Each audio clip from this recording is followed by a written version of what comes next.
네, 다시 시작을 하겠습니다. 예. 보통 제가 상추 교육을 하면은 한 4시간 하거든요. 그리고 진짜 많이 할 때는 한 7시간도 합니다. 근데 오늘 2시간밖에 안 돼가지고 좀 빨리빨리 나가야 될 것 같거든요. 그래서 좀 속도를 내도록 하겠습니다. 여러분, 아까 여름 재배하는 부분에 대해서 추대되는 부분에 대해서 아까 설명을 드렸는데요. 그거를 이렇게 요약한 거거든요. 적산 온도 자체가 가장 높은 게 한 1700도, 품종별로 1700도 정도가 되기 때문에 여름철 특히 그 적산 온도를 채우지 않고 얘들을 키우려면은 아까 직사광선을 쬐야 된다고 그랬지 않습니까? 그래서 그거 좀 유념하셔가지고 직사광선을, 그러니까 2중하고 3중 비닐을 끝까지 말아 올리셔가지고 바로 그 햇빛이 강하게 그 상추에 닿을 수 있도록 그렇게 관리를 하셔야 되는데, 그렇게 관리하시다 보면은 무슨 문제가 생기냐면은 이 상추 잎이 타거나 아니면은 시들 수가 있어요.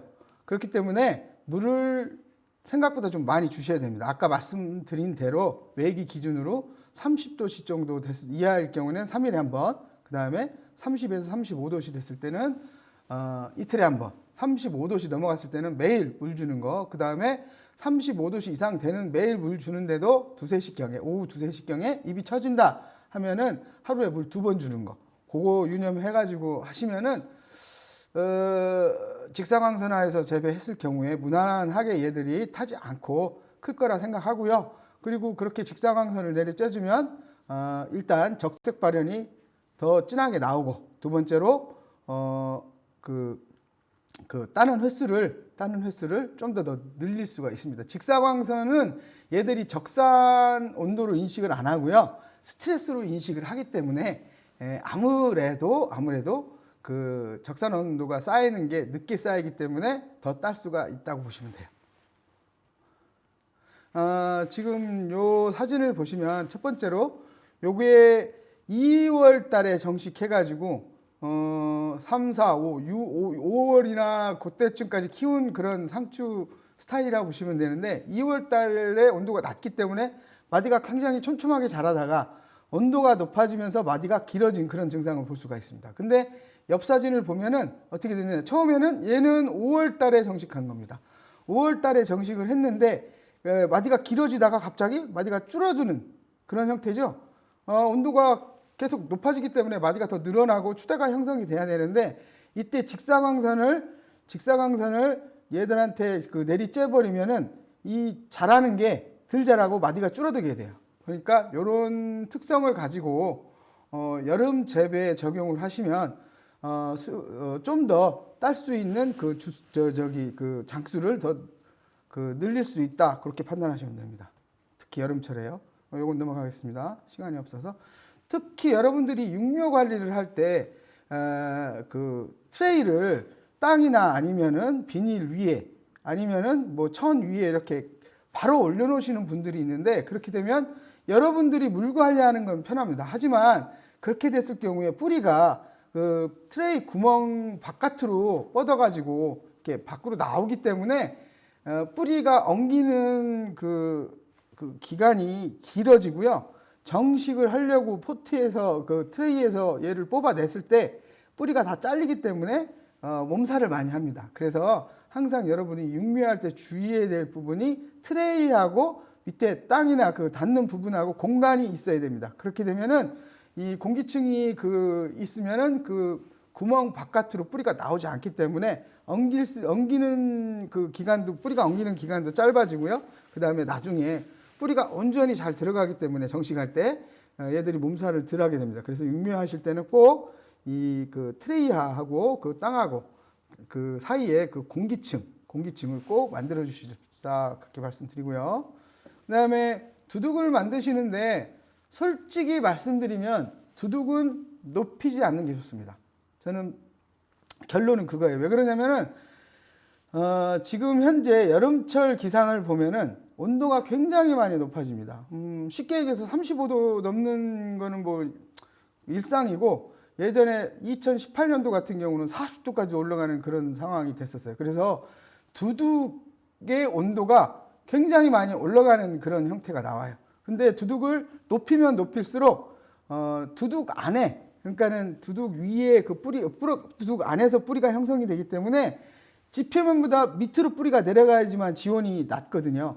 그래서 두둑은 웬만하면 낮게 하시는 게 좋고, 저는 상추 두둑도 솔직하게 말씀드리면은 그 깻잎, 잎들깨 두둑처럼 안 만드시는 것도 상당히 괜찮다고 봅니다. 그러니까 쉽게 얘기해서 로타리를 평평하게 쳐놓고선 위에 멀칭 비닐 깔고 그 옆에는 골 하는 데는 뭐 제초 매트라든지 그런 걸 깔고 그런 식으로 해가지고 놓다가 작업을 하시면 자연적으로 골 쪽에 있는 부분이 한 10cm 정도 내려가거든요. 밟게 되면은. 그럼 자연적으로 두둑이 형성이 돼요. 그렇게 하시면은 두둑을 만드는 것보다 지온이 최소 2, 3도, 많게는 5, 6도 정도가 더 낮아지기 때문에 아무래도 뿌리의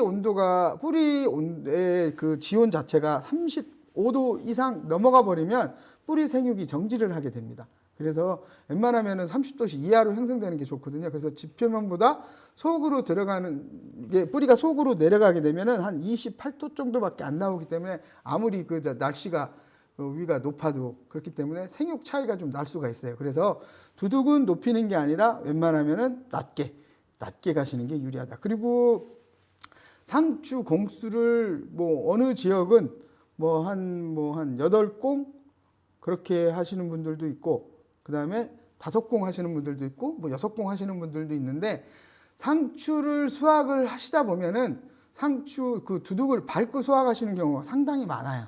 근데 두둑을 밟게 되면은 무슨 일이 일어나느냐? 공극이 무너지게 됩니다. 공극이 무너지게 되면은 뿌리가 숨을 못 쉬게 돼요. 그리고 그 밟는 부위가 물을 줬을 경우에 물이 모이는 그런 형태가 됩니다. 그래서 웬만하면은 두둑을 밟지 않고 수확 작업을 할 수 있는 그 공수를 선택하시는 게 저는 맞다고 봐요.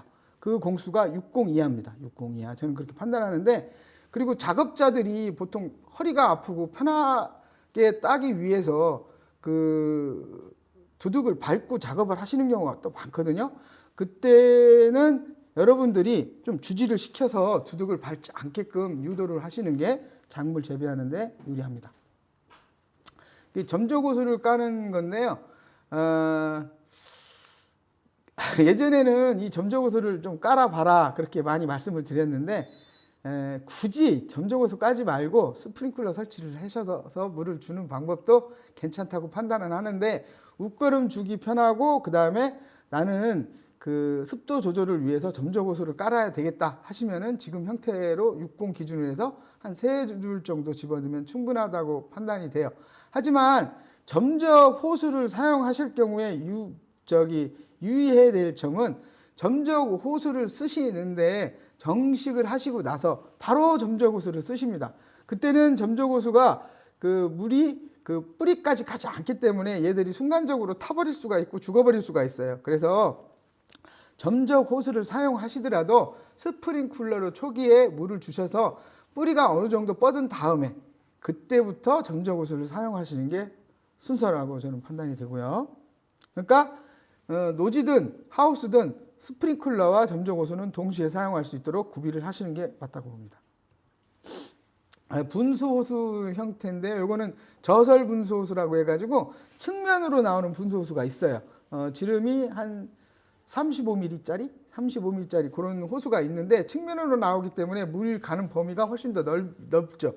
이런 거 같은 경우는 60짜리를 기준으로 했을 때 2줄만 들어가도 됩니다. 2줄. 그 바깥쪽에서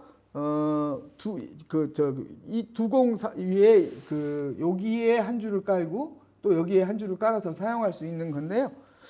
이게 지금 논산에서 판매를 했었는데 지금은 판매하는지는 잘 모르겠습니다. 근데 이것도 그 상추 쪽 말고 그 깻잎 쪽에서 사용을 했었거든요. 근데 상당히 괜찮습니다. 가는 것도 많이 안 들어가고 가격도 그렇게 비싸지 않고요. 요거 같은 경우도 가능한다고 봅니다. 자, 요게 논산 부정면에서 찍은 사진인데요. 상추를 키우면서 분수 60짜리에 분수 호수를 가운데 설치를 하고 키우시는 분들인데요. 분이었는데 지금 상추의 모습을 보시면은 염류집적에 의해서 물이 안 들어가 가지고 이파리가 처져 있는 모습을 보실 수가 있어요. 근데 보통 착각하시는 게 이게 정상적으로 상추가 크는 모습이다 그렇게 판단을 하시는 분들이 많더라고요. 요거는 염류집적에 의해서 뿌리가 제대로 뻗지 못하고 물을 못 먹어서 제대로 안 크는 모습이라고 보시면 돼요. 자, 여기에 제대로 물을 주시려면 어떻게 해야 되느냐? 이분한테 이제는 제가 말씀을 드린 게 찢어라. 구멍과 구멍 사이에 칼질을 해라. 해가지고 칼질을 하신 사진입니다. 지금도 보시면은 이파리가 제대로 처져 있고 그 다음에 염류집적에 의해서 잘 자라지 못하니까 적색만 빨갛게 나와 있는 상황인데요. 이렇게 했을 경우 찍고 나서 물을 줬습니다. 이렇게 됩니다. 네. 이렇게 돼야 저는 상추가 기본적으로 잘 크는 거라고 봐요. 그래서 제가 솔직히 하고 싶었던 일 중에 하나가 뭐였냐면은 상추 전용 멀칭 비닐을 타공 비닐을 쓰는 게 어떻겠느냐. 쉽게 얘기해서 구멍과 구멍 사이에 칼질이 되어 있는 비닐을 쓰면은 물 들어가는 게 훨씬 더 많이 들어가게 되거든요. 그렇게 되면 제가 볼 때는 상추 농사 지시는데 훨씬 더 유리하지 않을까 그렇게 판단이 됩니다. 예, 이렇게 찢을 필요도 없고요. 근데 진짜로 좋습니다. 이렇게 찢어가지고 물을 주시면 상추가 자라는 게 확 틀려져 버려요. 예, 한번 여러분들도 해보십시오. 요거는 상추 이게 몇 년도냐? 이게 논산에서 한 8년 전, 9년 전? 9년 전 정도 사진인데요. 이분 같은 경우는 퇴비를 너무 많이 넣으셨어요. 퇴비를 기준량보다 한 5배 넣으셨어요. 그래서 상추를 심고 나서 한 달 안에 상추가 다 녹아버리는 그런 농가였었거든요. 그래서 딱 가봤더니 멀칭 비닐을 씌워 놓으셨더라고요. 그래서 이시를 재봤어요. 전기전도를 제가 재봤더니 2.66 나왔더라고요. 아까 제가 말씀드린 거는 1 이하여야 된다고 말씀드렸잖아요. 그거에 2.5배 정도 더 많이 들어간 거죠. 그러니까 물도 잘 안 들어가고 하다 보니까 무슨 문제가 생기느냐. 가스가 나와가지고 상추를 다 태워버리는 그래서 농사가 안 되는 그런 형태였었거든요. 이분 같은 경우 이제 3월 5일 날 이렇게 찍은 사진입니다. 그래서 어떻게 했느냐. 구멍을 뚫어라 해서 정식하는 부위에 구멍을 다 30cm 정도 뚫으셔가지고 거기다 모래를 집어넣은 사진입니다. 여기가. 그래서 심었어요.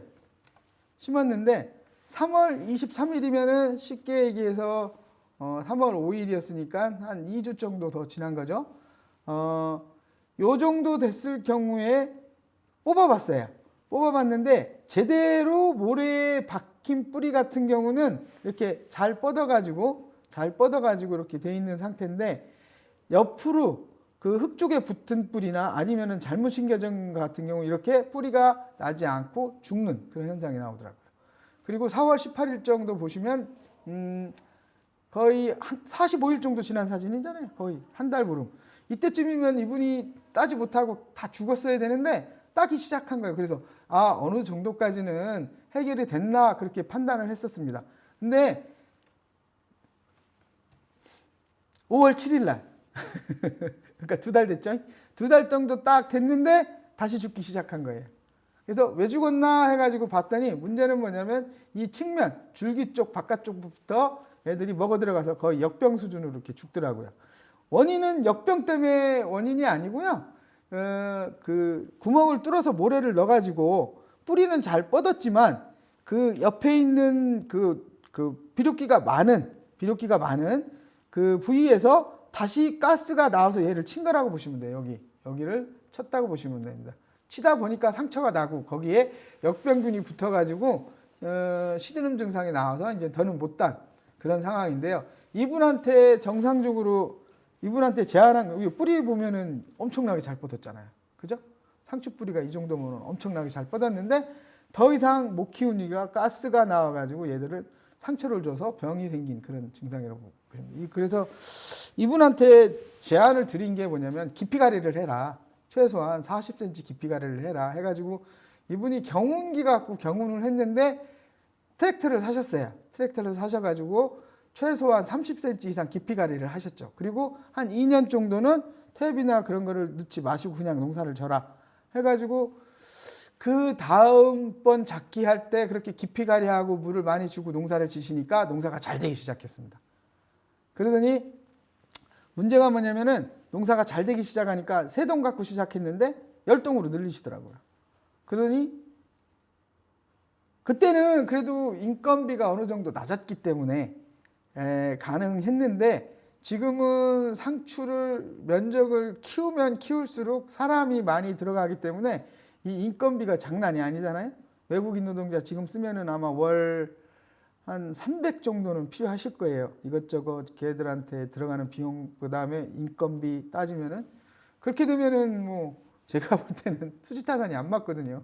그래서 웬만하면은 부부 2사람이 할 수 있는 형태의 상추를 가시는 게 전 유리하지 않을까 이렇게 판단하는데 뭐 지금 여러분들도 농사를 짓고 계시니까 그래서 최대한 인건비가 안 들어가는 쪽으로 하셨으면 좋겠다. 상추를 너무 많이 동수를 너무 늘리지 말고 욕심을 조금 버리셔야 되지 않나 그렇게 판단합니다. 요런 거 같은 경우도 논에 하우스를 처음 짓고 상추를 한번 해보자 해가지고 제가 컨설팅한 농가인데요. 이것도 논산입니다. 요거는 논산 부적인데 요번 같은 경우는 일단 볏짚을 깔고 신경을 하자 그렇게 했습니다. 그래서 볏짚을 깔고 로타리 치기 전에 EC를 재봤더니 0.8세가 나왔어요. EC가 0.8세가 나왔는데 자, 그 다음에 신경을 했습니다. 이 논산에 이 신경 로타리가 있어요. 이 형태의 신경 로타리가 그때 제가 얘기해서 아마 2세대 더 샀고 지금까지 운영하는지는 잘 모르겠습니다. 제가 떠난 지 오래됐기 때문에. 근데 이 신경 로타리가 좋은 게 한 45마력짜리 이상으로 돌리셔야 되고요. 기본적으로 볏짚을 이렇게 깔아놓고 40cm 신경이 되면서 볏짚도 쑥 들어갑니다. 그리고 땅이 한 5cm 정도 위로 솟아올라요. 그렇게 하고 농사를 지시면은요, 작물이 진짜 잘 돼요. 그리고 물을 아무리 때려 넣어도 물이 쭉쭉쭉쭉 잘 빠집니다. 그래서 웬만하면은 논산에 계시는 분들이기 때문에 이 신경 로타리를 활용해서 볏짚하고 그 다음에 볏짚 넣는 거하고 신경을 동시에 하시는 게 굉장히 유리하지 않을까 싶습니다. 해가지고 신경 로타리를 딱 쳐가지고 됐더니 이 씨가 0.45까지 뚝 떨어져 있는 상태로 보십니다. 이 상태에서 퇴비 넣으시고 그 다음에 복합비료 넣으시고 그리고 pH 맞춰야 되니까 그러니까 들어가실 때 작업을 하실 때 어떻게 하시느냐 순서대로 한다 그러면 2달 전에 고토석회 넣고 한 달 전에 퇴비 넣고 그 다음에 10일 전에 붕사하고 그 다음에 비료 넣고 끝내셔야 되는데 그렇게 되면 너무 번거롭잖아요. 그러니까 어떻게 하시냐면은 한 달 전에 퇴비와 석회를 같이 넣어버립니다. 퇴비와 석회를 같이 넣으시면은 뭐 가스가 나온다, 뭐 비료기가 날아간다, 뭐 그런 말씀을 하시는데 맞기는 합니다. 하지만 너무 로타리를 많이 치게 되면은 그 토양에 경반증이 생기게 되거든요. 그렇지. 그리고 작업이 어렵게 되고요. 그래서 판단한 결과 약간의 손실이 있더라도 거의 뭐 작물 키우는 데는 문제가 없거든요. 그래서 퇴비하고 고토석회를 같이 집어넣고 로타리를 쳐주면 되고요. 10일 전에 붕사와 그 다음에 복합비료 집어넣고 로타리 치고 두둑 만들어서 준비하시면 그렇게 하면 가능하리라 생각이 됩니다. 그리고 3월 30일 날 정식을 하셨어요. 이렇게 정식을 하셨는데 여기 보시면 가운데가 좀 이상하죠. 가운데가 못 크고 지금 다른 것보다 못 크는 그런 형태가 돼 있어요. 왜 그러냐면은 여기가 땅이 살짝 꺼졌어요. 그러다 보니까 물이 모이고 양분이 모인다고 그랬잖아요. 그래가지고 이런 경우에 못 크는 부분이 계속 지속이 된다 하시면은 구멍을 뚫고 물을 줘라 그런 말씀을 드렸는데 이분 같은 경우는 신경을 잘했기 때문에 따라잡더라고요. 이렇게 따라잡더라고요. 6월 3일 날 보면은 이렇게 잘 크고 있죠. 엄청나게 잘 크고 있죠. 자, 그리고 6월 12일 날. 자, 여기 보면은요. 색깔. 적색 발현 색깔을 잘 보시면 6월 12일 날 적색 발현 색깔하고 6월 3일 날 적색 발현 색깔하고가 차이가 납니다. 여기는 녹색들이 많이 나오잖아요. 그죠? 그리고 여기는 녹색이 거의 없고 적색이 이쁘게 잘 나오는 그런 형태잖아요. 차이가 뭐냐면 요겁니다. 요거. 이중 하우스였는데요. 이중을 끝까지 말아 올리고 여기는 이중을 말아 올리지 않았죠. 그죠? 이중을 말아 올리지 않았죠.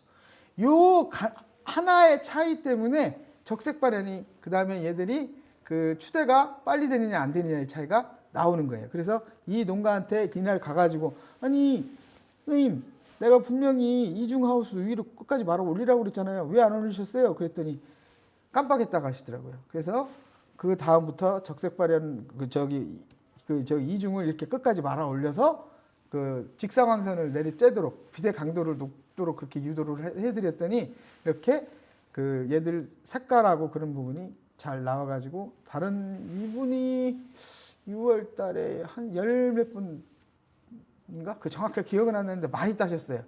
처음 상추 농사를 시작하시는 분인데 생각보다 수익을 많이 내셨습니다.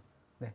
그래서 신경하는 거, 그 다음에 여름철 고온기에는 그 직사광선을 내리쬐는 거, 그거 한번 많이 좀 그 적용을 하신다 그러면 여러분들이 상추 농사 지시는데 굉장히 유리하지 않을까 그렇게 판단이 돼요. 또 상추 생리장애 부분인데요. 자, 질소 결핍 증상에 대해서 설명을 드릴게요. 여러분들이 작물을 재배하는데 질소가 부족하면 오래된 이파리에부터 그 결핍 현상이 일어나는데요. 오래된 이파리에 그 녹색 색깔이 연해집니다. 네, 전체적으로 녹색 색깔이 연해진다 그러면 질소가 부족하구나. 그래서 얘가 안 크는구나. 그렇게 판단하시면 되고, 질소 비료 쪽으로 주시면 되고요. 자, 인산이 결핍됐다 하시면은 오래된 이파리부터 시작해서 자색깔이 띠게 됩니다. 이파리 전체적으로, 아니면 뒷면이든 앞면이든, 아니면 그 연맥 부분이 자색깔이 나오게 돼요. 자색깔이 나오게 되면 인산 결핍이 시작됐다. 그렇게 돼가지고 인산 부분에 대해서 신경 쓰시고 옷걸음으로 주시면 되고요. 가리 결핍이 되면은 오래된 이파리의 바깥쪽으로 누렇게 테를 두르는데요. 이게 V자 형태로 테를 두릅니다. 이렇게 바깥쪽으로 전체적으로 테를 두르는 게 아니라 V자 형태로 오래된 이파리부터 테를 두르기 때문에 그런 증상이 일어난다 그러면은 가리 결핍이구나라고 판단하시면 되고요. 칼슘 결핍입니다. 칼슘 결핍 증상이 의외로 많이 나와요. 대표적인 증상은 칼슘 결핍이 생기면 오래된 이파리가 아닌 새 이파리, 그 다음에 신초 부위부터 바깥쪽이 이 바깥쪽이 타들어갑니다. 팁번 현상 같이 이렇게 타들어 들어가고 속잎이 잘 나오지가 않고 얘들이 자라지를 못해요. 이 칼슘 결핍이 나오는 이유가 한 3가지 있습니다. 첫 번째로 토양 내에 칼슘이 없을 경우. 근데 이건 거의 여러분들은 뭐 오늘 강의를 들으셨기 때문에 일단은 고토석회를 넣어가지고 pH, 그러니까 산도를 맞춘다는 전제 조건은 6.0에서 6.5를 맞추시면 칼슘이 토양 내에 부족한 그런 증상들은 안 나오게 되기 때문에 그건 배제해도 되고요. 두 번째로 칼슘 같은 경우는 그 양분 자체가 무겁기 때문에 자체적으로 이동이 어렵습니다. 그럼 어떻게 이동을 하느냐?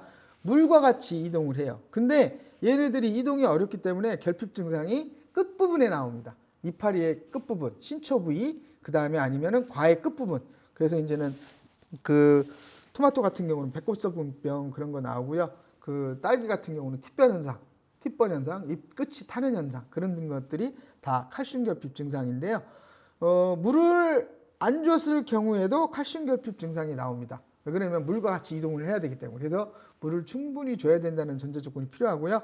그리고 세 번째로 뿌리가 나갔을 경우, 그러니까 물을 줬는데도 칼슘 결핍이 해소가 안 된다 그러면 뿌리가 나갔을 확률이 있습니다. 그러면 한 포기 내지 2포기 정도를 뽑아 보셔가지고 뿌리가 어떤지 상태를 체크를 하셔야 되고요.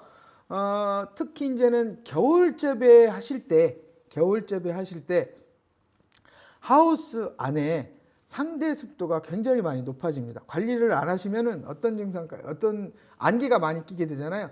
안개가 많이 끼고 그게 거쳐지지 않는다 그러면은 기공이 열리지 않기 때문에 물을 흡수할 수가 없어요. 그럴 경우에도 칼슘 결핍이 일어납니다. 그래서 내 이파리가 끝이 탄다. 아니면은 그 생장점 부위가 오므라들고 얘가 크지 않는다 그러면 칼슘 결핍을 의심하시고, 원인이 뭔가를 찾으셔야 돼요. 내가 물을 안 줬나? 아니면 뭐 칼슘이 부족한가? 아니면 뿌리가 나갔나? 아니면 내가 환경 관리를 못했나? 그거를 판단을 하시고 그거에 대한 해결 방법을 선택을 하셔야 되는 거예요. 특히 겨울철에 하우스 관리를 하시는데 전제 조건을 드리고 싶은 건 뭐냐면은 가을부터 시작해 가지고 여러분들이 이제 측창을 내려서 저녁에 하우스를 밀폐를 하게 돼요. 밀폐를 하게 되면 갑작스럽게 상대 습도가 쭉 올라가게 됩니다. 그렇게 되면은 얘들이 병이 생기게 돼요. 그러면은 어떻게 해야 되느냐? 쉽게 얘기해서 겨울철 하우스 관리하는 부분에 있어서 일단은 환기팬은 있어야 되고요. 그 환기팬을 돌리시는데 하우스를 밀폐를 시키는 순간에는 무조건 환기팬을 돌리셔야 됩니다. 만약에 낮에 햇빛이 안 떠가지고 내가 측창을 열 필요가 없다 하시잖아요. 그때도 환기팬 계속 돌리셔야 돼요. 온도가 높아가지고 고온이 나온다 그러면 배기팬까지 같이 돌려야 되지만 저녁 때 해가 떨어진 후에 배기팬은 돌리지 않더라도 밀폐가 됐다 그러면 환기팬은 확실하게 돌려주시면 습도가 조금이라도 낮아지기 때문에 병 발생도 줄어들고요. 이런 칼슘 결핍 증상도 줄어든다고 보시면 됩니다. 그래서 하우스 운영하는 전제 조건은 환기팬이 있으면 좋고 환기팬을 설치를 꼭 하시고 환기팬은 하우스가 밀폐되는 순간에는 무조건 돌린다 하는 거를 하시면 하우스 관리하는데 굉장히 유리하지 않을까 봅니다.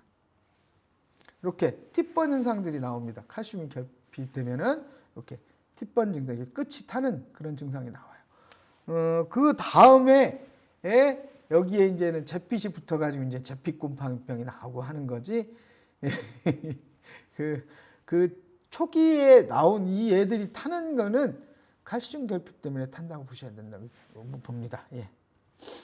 마그네슘 결핍 같은 경우는 오래된 이파리의 연맥 부분이 옆육 부분이 녹색이 흐리게 되는 그런 증상인데 이 마그네슘 결핍 같은 경우는 주로 나타나는 시기가 후반기 때 거의 끝나가는 시점에 뿌리가 약화되면서 마그네슘 결핍들이 많이 옵니다. 그러면은 연면 시비로 마그네슘 영양제를 한 두세 번 정도 주신 후에 그래도 더 심해진다 그러면은 아마 작기를 접어야 되지 않나 뭐 그렇게 판단하시면 되고요. 철결핍 같은 경우는 pH하고 상당히 관련이 있는데 증상 자체는 신엽, 그러니까 새로 나오는 이파리가 이렇게 녹색을 띠지 않고 이렇게 누렇게 변하는 그런 증상들이 있습니다. 철결핍 증상이고요. 네, 이제 병해충으로 넘어갑니다. 병해충.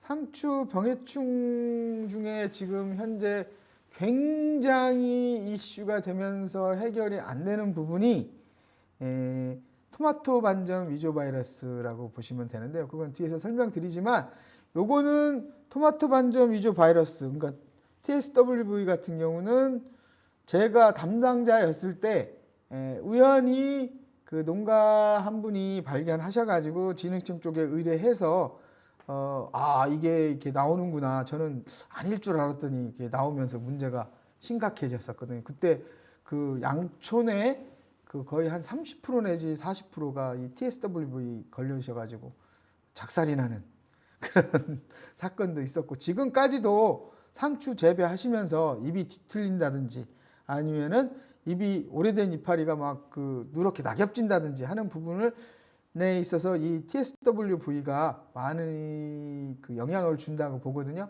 그래서 여러분들이 이 토마토 반점 위조 바이러스는 총체벌레에 의해서 전염이 되기 때문에 상추를 심기 전부터 시작해서 재배하는 중 끝나고 나서까지 총체벌레 관리는 철저하게 해주셔야 되지 않나 그렇게 판단이 됩니다. 처음에 이제 균핵병입니다.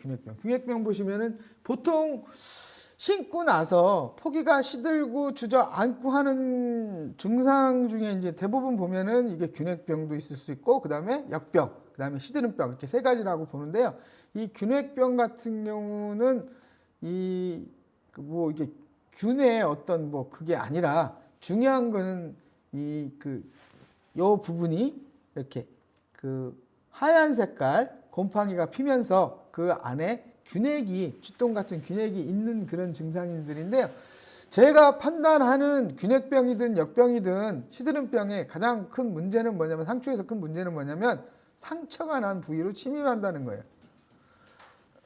상처가 난 부분으로 침입을 하기 때문에 그 상처를 안 나게만 관리를 하신다 그러면 아무래도 재배하시는데 굉장히 유리하리라 판단됩니다. 이 상처가 나는 대부분의 원인이 뭐냐면은 가스피해입니다. 가스피해. 그래서 문제가 뭐냐면은 물을 줘서 아까 말씀드렸듯이 물을 줘서 양분이 위로 솟는 거를 밑으로 내려주시는 그런 역할을 하는 게 굉장히 중요하다고 보고요. 그렇게 했을 경우에 상처가 안 나면 아무래도 이런 병들이 발생하는 율이 현저하게 떨어지게 됩니다. 자, 포기 이게 원래 균핵병 같은 경우는 잎상추보다는 포기상추 쪽에서 더 많이 나오죠. 예. 저온다습 조건 중에서 생기는 거고요. 자, 그리고 제복근포인병 아까 말씀드렸죠. 상처가 나와서 조직이 죽은 부위에 붙는 게 2차적으로 붙는 게 잿빛곰팡이병입니다. 여러분들이 겨울철에 특히 잿빛곰팡이병이 많이 나와가지고 입에 검은색 그 분 형태가 많이 난다 그렇게 생각을 하시는데 이 잿빛곰팡이병은 첫 번째로 저온다습 조건에 생기는데 환경관리만 잘 하시면 생기지 않습니다.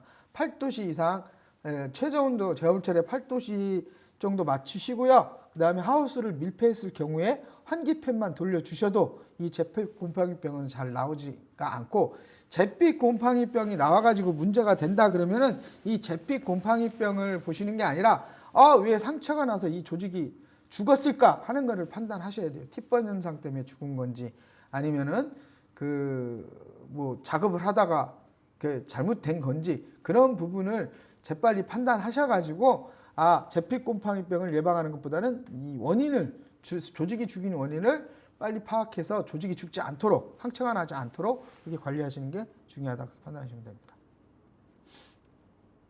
예, 녹균병이요. 상추에서도 녹균병이 많이 나오죠. 겨울철, 가을, 늦가을부터 시작해서 하우스 문을 밀폐하고 온도 관리를 잘 안 됐을 경우에 녹균병이 나오기 시작합니다. 나오면 이제 급속도로 퍼지게 되고요. 이 녹균병 같은 경우도 옛날에는 그랬어요. 모든 병들을 환경적인 원인을 개선해서 병이 안 생기도록 하는 게 원칙입니다. 근데 예전에는 대부분 다 그랬습니다. 녹균병이 생겼네. 그럼 약 쳐야 되겠네. 잿빛곰팡이 생겼네. 그럼 약 쳐야 되겠네. 역병 생겼네. 그럼 약 쳐야 되겠네. 그렇게만 판단하셨어요. 근데 시설 장목에 있어서 병이란 부분을 판단을 하실 때는 약 치는 것보다는 얘가 안 생기도록 키우시는 게 훨씬 더 중요하고요. 그렇게 해야지만 진짜 제대로 된 상품을 만들 수가 있다고 판단을 하셔야 돼요. 그래서 녹균병 같은 경우도 약재 되게 많습니다. 오티바 시작해가지고 광범위 살균제 쓰시면 되는데 약을 아무리 많이 치셔도 하우스 내 환경 관리가 되지 않는다 그러면 녹균병 계속 나옵니다.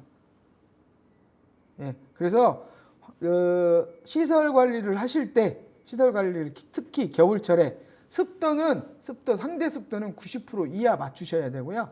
그 다음에 온도는 최저 8도 정도를 맞추시는 게 이 녹균병이 안 나오게 하는 방법이고요. 나는 그런데 시설이 노후화되거나 아니면은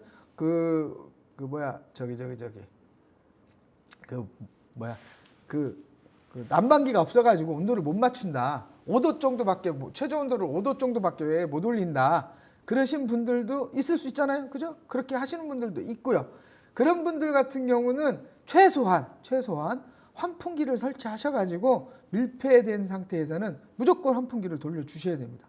그러면 아무래도 잿빛이라든지 녹균이 생기는 부분에 대해서 방어를 할 수가 있어요. 그래서 그거는 꼭 그렇게 가시면 되고요.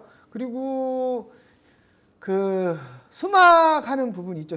수막은 웬만하면은 쓰시는 게 좋은데 논산에 있을 때 그때가 어느 지역이었나? 지역을 성동인가? 그 지역을 갔는데 그분이 그 동네에서 유일하게 시설을 하시는 분이 있었어요.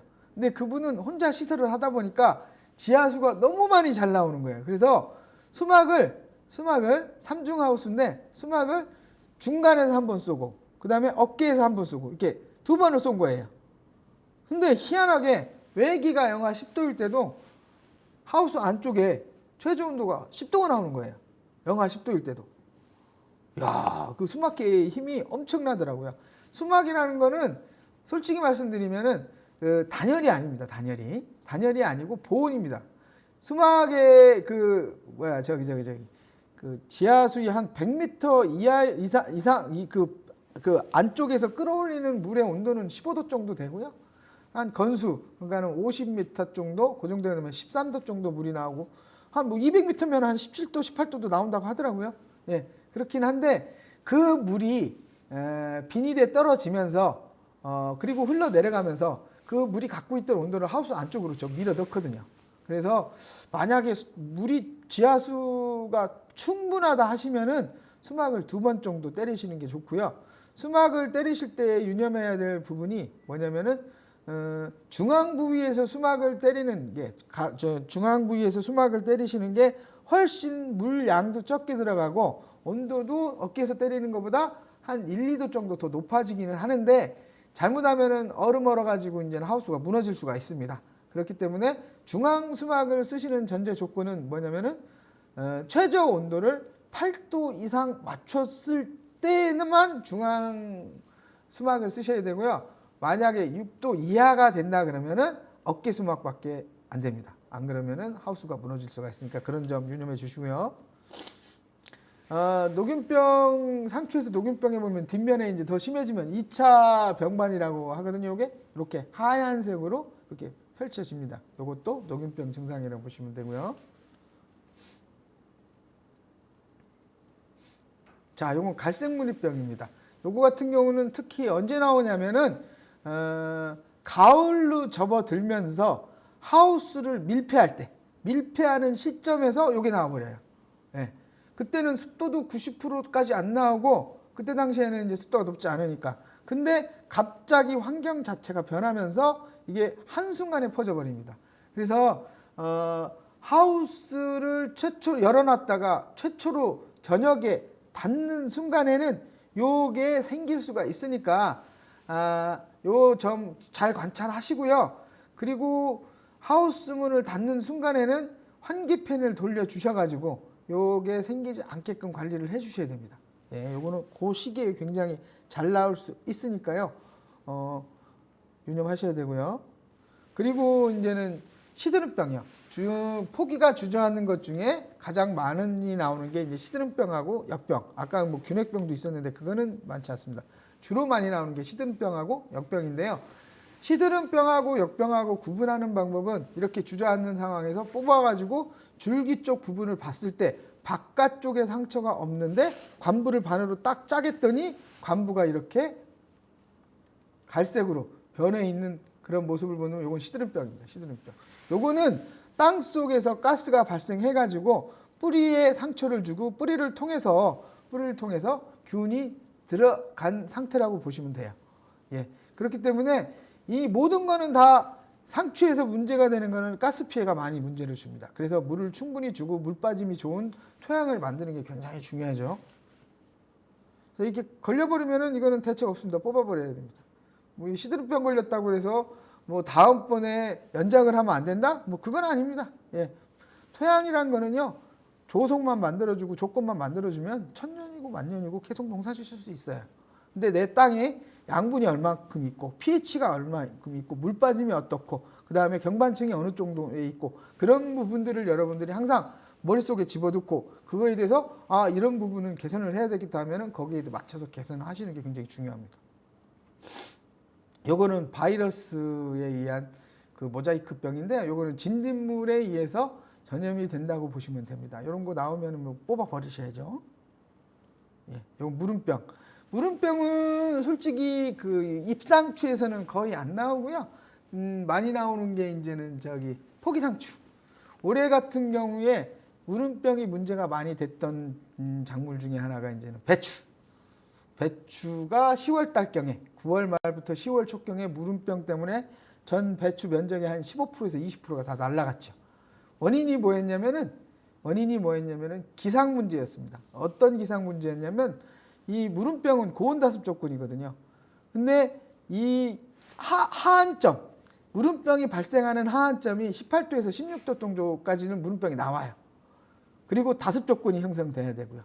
근데 그때 당시에 기온이 원래는 16도씨 이하로 떨어져야 되거든요. 근데 안 떨어지고 계속 높은 상태로 갔었어요.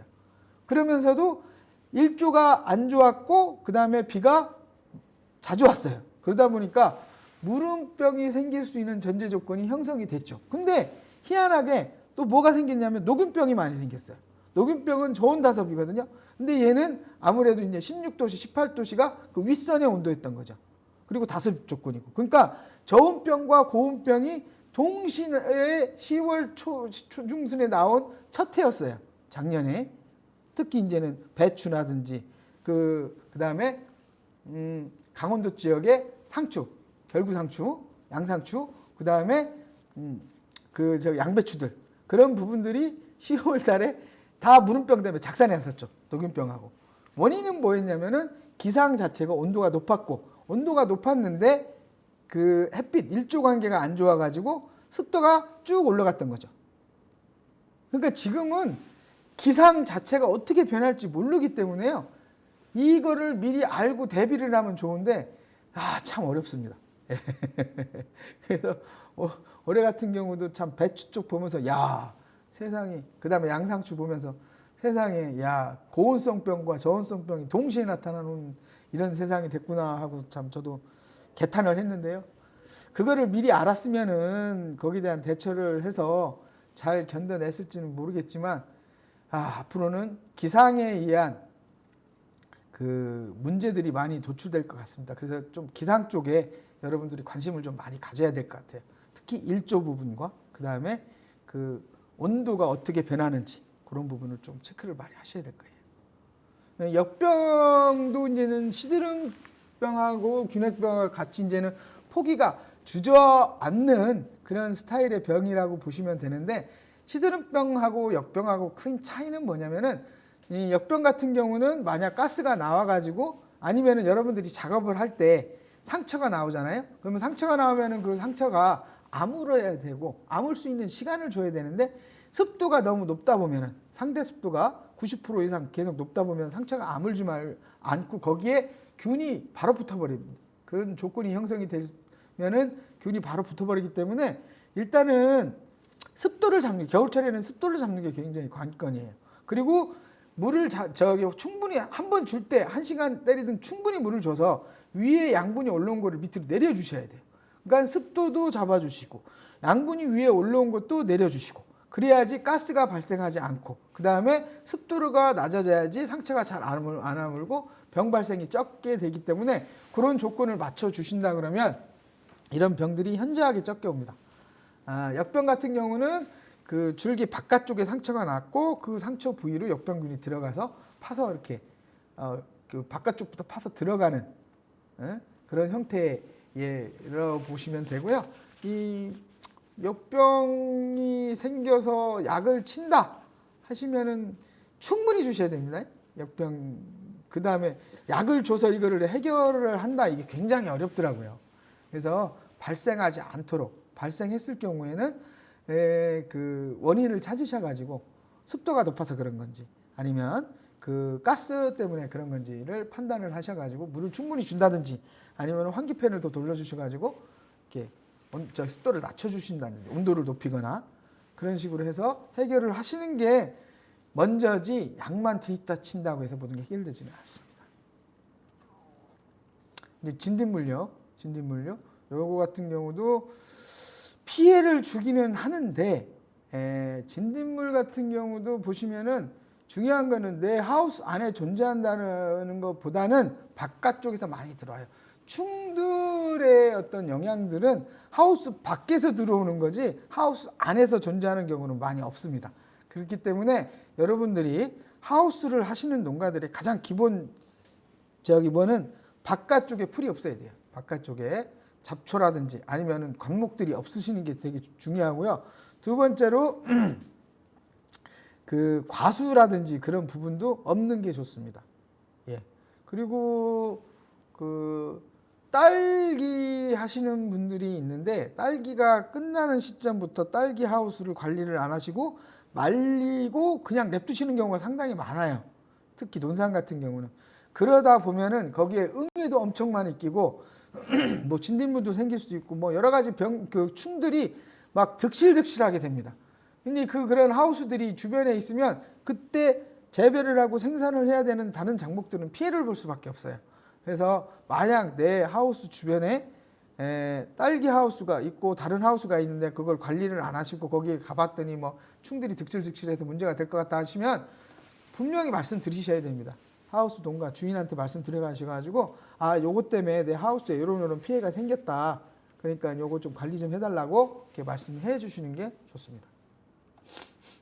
뭐 온실가루도 있고요. 담배가루이. 그 다음에 이제는 나방류. 뭐 이런 것도 있죠.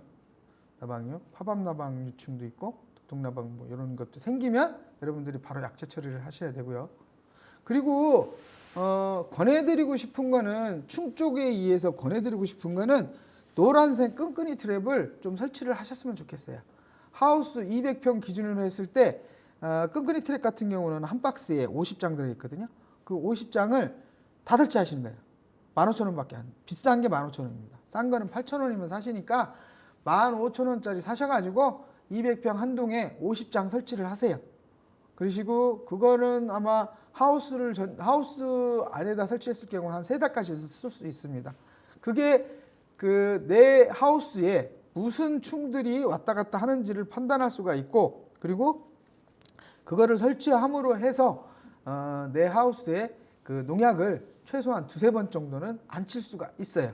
그런 효과가 있기 때문에 설치하시는 방법은 그렇게 설치하세요라고 하면은 하우스 철제 위에서 끝내려가지고 설치하십니다. 그러면 어떻게 되느냐? 바람에 날려서 너플너플거려요. 그러면 상추 작업, 다른 작업 하다가 머리에도 붙고 몸에도 붙고 다 붙습니다. 그러니까 두둑 위에 저기 막대기 꽂아가지고 막대기에다 거세요. 예, 그렇게 하시면 좋습니다. 그래서 웬만하면은 끈끈이 트랩 하우스 200평당 50장은 설치를 하시는 게 좋습니다. 이제 거의 마지막이 돼가는 것 같은데요. 총체벌레에 대해서 말씀드릴게요.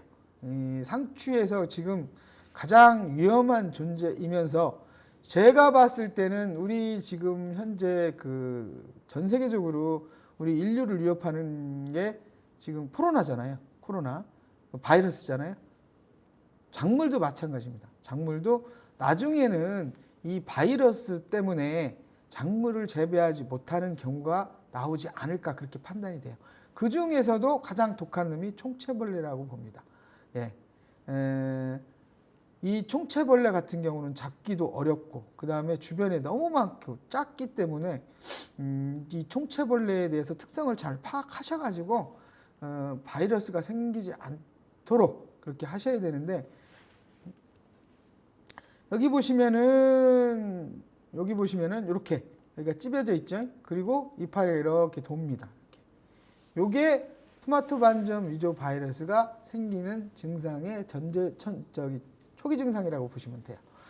잘 보시면은요, 확대해서 잘 보시면 이 확대경이나 그런 거를 잘 보시면 이파리 표면에 동그란 원이 있는 그런 증상들이 나와요.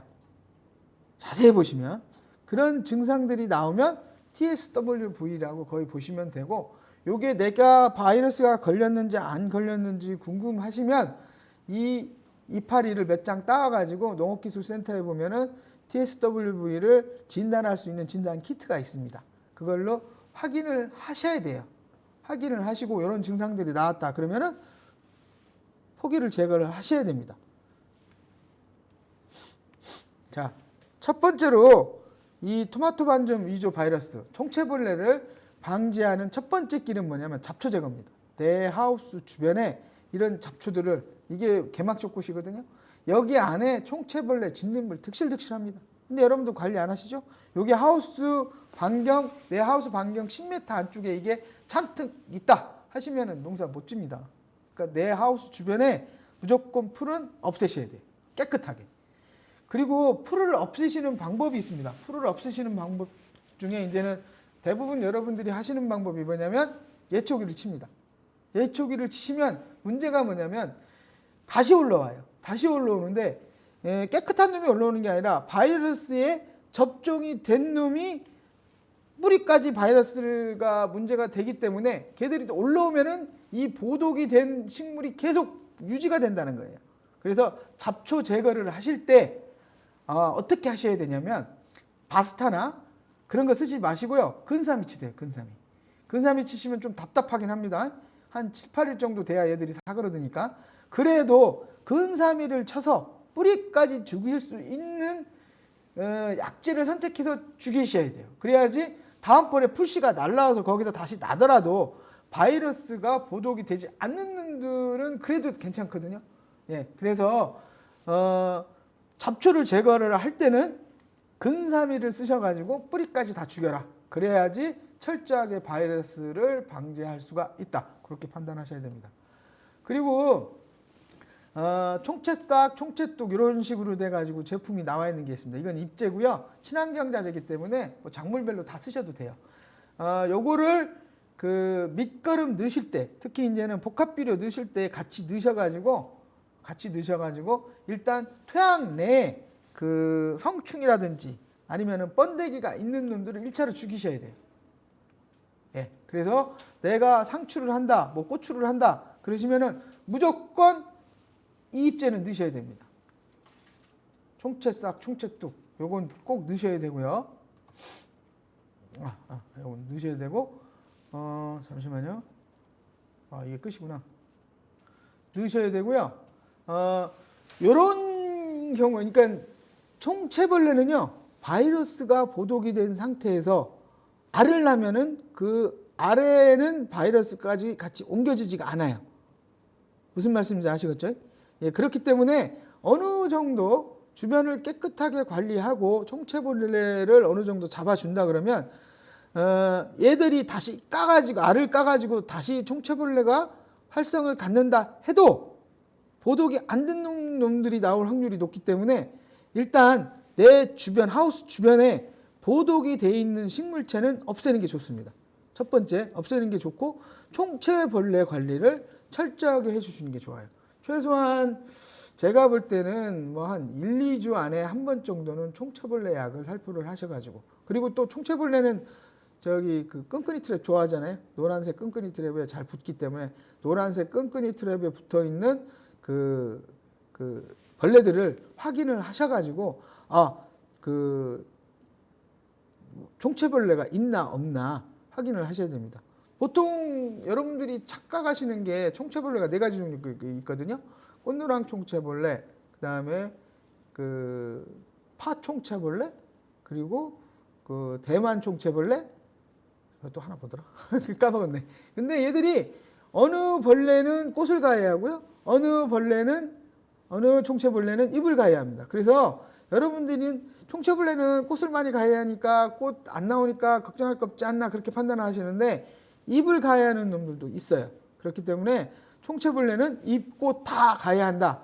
그렇게 생각을 하시고 여러분들이 얘들을 보시고 그 다음에 관리를 해주셔야 됩니다. 지금도 상추 쪽에 가장 문제되는 거는 이 총채벌레에 의한 토마토 위조 바이러스 때문에 문제가 된다고 많이 판단돼요. 그래서 상추 농사를 지시는데 다른 것보다도 이 총채벌레 관리 쪽은 좀 심도 있게 그 다음에 확실하게 관리를 해주시는 게 중요하다 생각합니다.